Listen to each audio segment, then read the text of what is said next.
we have a online keynote speaker who will be presenting, Mr. Richard Verma, who is the Deputy Secretary of State for Management and Resources, U.S. Special Representative for Ukraine's economic recovery. Well, good morning, everybody, and thank you for the introduction, and thank you to everyone who's gathered in Toronto. I'm sorry I can't be with you all today, but I especially want to thank our Canadian hosts, and I'm delighted to speak to Canada's business community, which has such deep ties to Ukraine, the largest Ukrainian diaspora outside of Europe, including provinces like Alberta and Manitoba, where over 9% of the population claim Ukrainian ancestry. And we think about everyone from the late Jeopardy host Alex Trebek to your Deputy Prime Minister Chrystia Freeland, and even the great one, Wayne Gretzky, has Ukrainian roots. I should also say I was born in Edmonton, Alberta, and my dad taught at the University of Edmonton, University of Alberta in Edmonton, and lived there for 6 years. We were very happy to have roots in Canada as well. But Canada provides an especially meaningful location to talk about Ukraine's economic future for many reasons. Just over a month ago, Canada, together with Ukraine and Norway, hosted the ministerial conference on the human dimension of Ukraine's 10-point peace formula in Montreal. The focus in Montreal was the human dimension of Russia's unconscionable war and the need to return displaced persons to Ukraine, such as prisoners of war, unlawfully detained civilians, and deported children. I've seen the impacts of these disruptions firsthand. On one of my recent trips to Kyiv at a US-funded center for children displaced from Ukraine's east, I joined a group of kindergartners who were painting beautiful pictures on satchels in bright yellows, blues, reds, and greens. Around the corner, their parents were also painting. They too have experienced firsthand how Russia's brutality had ripped them from their homes, their families, and their communities. They are all working together to address the pain of this war so they can move ahead, finally, toward their own aspirations. Canada has shown steadfast support through its economic assistance to Ukraine's future as a democratic, rules-based state, integrated into the EU that delivers security, prosperity, and freedom for all of its citizens. Canada's contributions have spanned across Ukraine's high-need areas, including security assistance in the energy sector and nuclear facility security, among many other areas. Just last year, Prime Minister Trudeau and President Zelensky signed the modernized Canada-Ukraine Free Trade Agreement, which has already entered into force. It ensures high-quality market access terms for Canadian businesses participating in Ukraine's economic recovery. And as Canada takes over the G7 presidency in 2025, we look to Prime Minister Trudeau to lead the G7 partners in continuing to support a free, resilient, and economically strong Ukraine. The United States and our partners, including Canada, continue to work hard to support Ukraine, to win the war, the peace, and the future. But one point has become abundantly clear, and that is the private sector will have a role to play and must play an increasingly larger role in Ukraine's economic comeback. The Biden administration has worked hard to create the enabling conditions for the private sector to play a catalytic role in Ukraine's economic recovery. Now is the time for the private sector to act. Even as Russia wages its illegal war, Ukraine's economic recovery is happening now. Since the start of Russia's invasion, the United States government has supported Ukraine in enacting over 20 business-friendly laws and regulations necessary to create the right conditions for private sector investment. Ukraine has passed legislation around asset declaration, anti-monopoly, Ukraine's constitutional court, discipline reform, corporate governance, Bureau of Economic Reform, and most recently, customs reform. We have seen the people of Ukraine drive considerable progress, which we saw reinforced by the opening of official EU accession talks in June and the 6th IMF review in November. 8 out of 10 Ukrainians support further economic reform. They see this as a generational issue. They see the future of Ukraine in the EU and are supporting the continued reforms required to make that a reality. And the data, in fact, is actually quite clear. Ukraine's GDP grew 5% last year and is on track to potentially grow more than 3% this year, which was revised upward just in recent weeks. More than 37,000 new businesses were registered in Ukraine in 2023, half founded by women, more than in 2021, even before the war began. And despite the Black Sea attacks, Ukraine has exported more than 100 million tons of goods in 2024, which is a 36% increase compared to the same period last year. The United States is committed to doing our part. We have provided more than $100 billion in assistance since February 2022. And Canada, too, has been such a major contributor to direct budget support.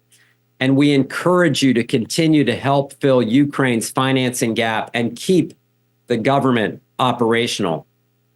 As part of a $50 billion G7 commitment in which Canada played a pivotal role and itself contributed significantly, the United States is providing $20 billion more in extraordinary revenue acceleration loans to support Ukraine, backed by the profits of immobilized Russian sovereign assets.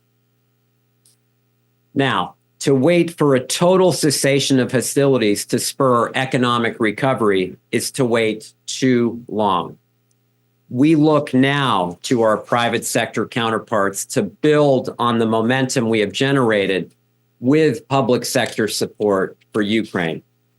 There are tremendous needs we must confront now, needs matched by tremendous opportunities across critical sectors, represented by so many participants from Canadian, American, and Ukrainian businesses gathered with you all here today.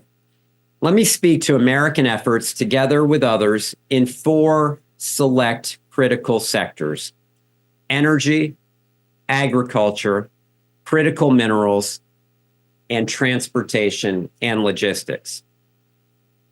First, on energy. Working with our Congress, the United States is surging $825 million, including the $300 million Secretary Blinken announced in September for emergency energy funding to help deploy new power generation to repair the grid, provide backup power options, and restore gas storage facilities.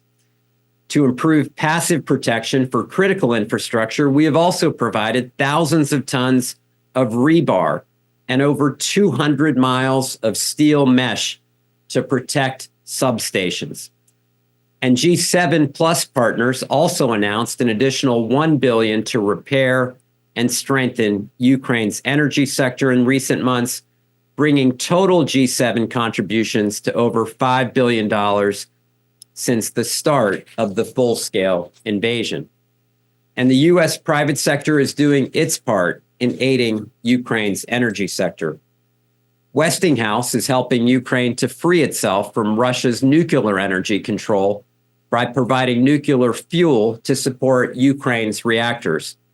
A GE Vernova mobile gas turbine is now providing power to the city of Kyiv, and the company is exploring further partnerships in Ukraine. U.S. companies, including many gathered with all of you there today, are helping Ukraine to help build a clean energy future. They have signed recent deals to expand Ukraine's wind and solar capacity. And these technologies, combined with batteries and gas peaker plants, will help Ukraine achieve its vision of a cleaner, more decentralized energy systems. U.S. companies are also supporting $30 million in cutting-edge small modular reactor projects announced at COP29 that will help position Ukraine to be a nuclear energy leader after the war. These are focused on powering Ukraine's steel industry, demonstrating the production of clean hydrogen and ammonia, and converting retiring coal plants to SMRs. And to help Ukraine diversify its gas supplies away from Russia, U.S. companies are signing contracts to provide U.S. LNG to Ukraine, including potentially through the proposed Vertical Corridor project.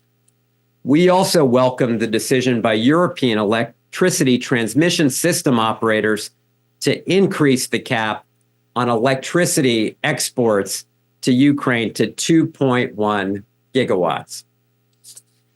Second, on agriculture, Ukraine has been the breadbasket of Europe and the world, providing life-saving grain, sunflower oil, and vegetables that feed 400 million people, including those in low and middle-income countries. But conflict has compromised Ukraine's rich farmlands with mines and unexploded ordnance, rendering portions of the country's most fertile fields not just fallow, but deadly. The government of Ukraine estimates that 139,000 square kilometers, an area approximately 1/4 of Ukraine's territory, may be contaminated by explosive hazards. Demining NGOs estimate that Russia has laid more than 2 million persistent landmines across Ukraine since the start of the full-scale war in 2022. Returning areas contaminated with explosive hazards to productive use is a top priority for the government of Ukraine, the United States, Canada, and our allies. The Department of State and USAID collaborate closely to ensure that humanitarian demining efforts advance Ukraine's economic recovery. As part of this effort, the Biden administration's Agri-Ukraine initiative strengthens the linkages between demining and agricultural recovery in Ukraine, and to share its expertise on demining with Agri-Ukraine partners. Bolstering Ukraine's economy and fostering sustainable recovery, the program targets urgent export challenges and supports Ukraine's wider agricultural sector. The United States is the largest humanitarian demining donor in Ukraine, and in September, the State Department committed an additional $102 million in demining, bringing our total demining commitment to $284 million. Thanks to our efforts, Ukraine has already demined an area the size of Belgium thus far and is launching new projects to demine thousands of hectares of arable land. Third, on critical minerals, as one of Europe's largest countries, Ukraine contains 22 out of the EU's 34 critical mineral deposits, including iron, manganese, titanium, and others, along with proven reserves of metals such as lithium and nickel. The investment potential in Ukraine is vast, providing opportunities to meet the EU's growing demand for critical supply chain needs to innovate in green energy and digital technology. And the United States aims to deepen our cooperation in critical minerals and promote transparency, good governance, and trade in critical minerals resources. These steps will accelerate exploration and investment in this geopolitically critical sector in Ukraine. And finally, we are moving to support transportation, infrastructure, logistics, and reconstruction efforts. This includes upgrading Ukraine's EU market border crossings on land, as well as the Black Sea and Danube River ports, and renovating the rail segments in EU border areas, enhancing Ukraine's ability to export goods to the European Union. Looking ahead, we are working together with Canada through the Ukraine Donor Platform to support the government of Ukraine in streamlining and making its private sector interface more accessible and user-friendly. Importantly, this includes surge capacity to support Ukraine's reconstruction framework for infrastructure project prioritization and to get projects to shovel ready so that public capital and the private sector can really roll up their sleeves and start building tomorrow's Ukraine in areas like energy, water, and sanitation, telecommunications, transportation, health, agriculture, and education. The U.S. will be supporting Ukraine's investment promotion infrastructure so that Ukraine can better attract your FDI. The UDP launched a business advisory council under U.S.-German leadership at the Ukraine Recovery Conference in June 2024, ensuring that business has a seat when we think about economic recovery. The BAC has exceeded expectations under the chair of the Siemens Energy CEO in setting up working groups based on security, administration, financing, insurance, and people and skills. And I know I am over time, and I just want to hopefully try to conclude here very quickly. But let me just say that the opportunities for the private sector are quite significant.